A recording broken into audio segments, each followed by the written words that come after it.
সিলেটের বিখ্যাত শিল্পী পাগল বাউল হাসান আর দুনিয়ায় নাই। একটি বাসের সাথে সংঘর্ষ হয়ে তার জীবন এবং প্রাণ হারায় এবং তার সাথে সফরসঙ্গী একজন ছিলেন। তারা দুজনেই মানুষ একসাথে তাদের জীবনের মায়া শেষ করে তারা ওপারে চলে গেছেন।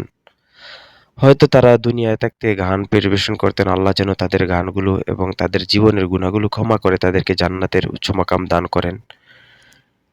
হয়তো সে আর মানুষ আর ফিরে আসবে না।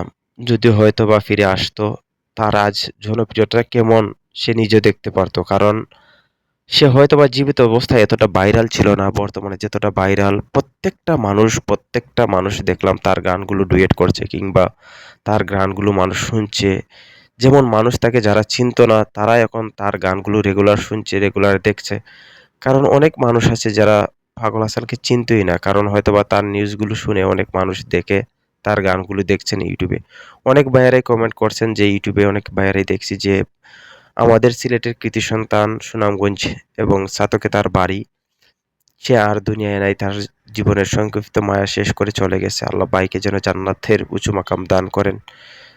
স গানগুলো দেখছিলাম অনেক আগের আপডেট দেওয়া, কিন্তু সব মানুষ বর্তমানে অনেকেই তার খবর শুনে ইউটিউবে আসছেন যে দেখার জন্য, তার গানগুলো শোনার জন্য। আসলে অমায়িক এক মানুষ ছিলেন, অনেক সুন্দর। তার যে একটা অসাধারণ জীবন ছিল, যে কোনো ফ্যাশন নাই, কোনো কিছু নাই। আসলে অসাধারণ একজন অমায়িক যাকে বলা হয়, অসাধারণ একজন ভাই ছিলেন, যার সাথে মানুষ চলাফেরা করছে অবশ্যই তারা চিনবে, কারণ জানবে। আর সেই ভাইটি গাড়ি অ্যাক্সিডেন্ট করে তার দুনিয়ার প্রাণ হারিয়েছে, জীবন গিয়েছে। আসলে এভাবে অনেক মানুষের প্রাণ যাচ্ছে, হারাচ্ছে। শত গাড়ি অ্যাক্সিডেন্ট হচ্ছে, শত মানুষ শত জায়গায় তার জীবনের কর্মস্থল, কাজে কিংবা অনেক জায়গাতেই তার জীবন চলে যাচ্ছে। আসলে মানুষের জীবনটাই সংক্ষিপ্ত জীবন। এখানে সংক্ষিপ্ত জীবনে বড় কিছু আশা করা এমন কোনো কিছু বটে না। কিন্তু সেই ভাইটাও তার জীবনটা সংক্ষিপ্ত হয়ে গিয়েছিল।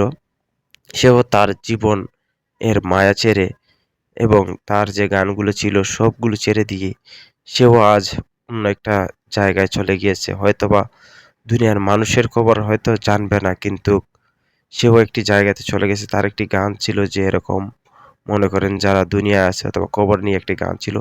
আসলে তার গানগুলো মানুষকে কাঁদিয়েছে। অনেকগুলো গান ছিল তার। সেই গানগুলো মানুষকে কাঁদিয়েছে।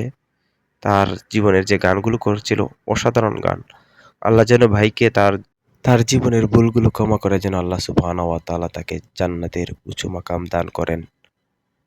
এটাই আমরা আল্লাহর কাছে কামনা করি। এ নিয়ে বিদায় নিলাম। আসসালামু আলাইকুম ওয়া রাহমাতুল্লাহ।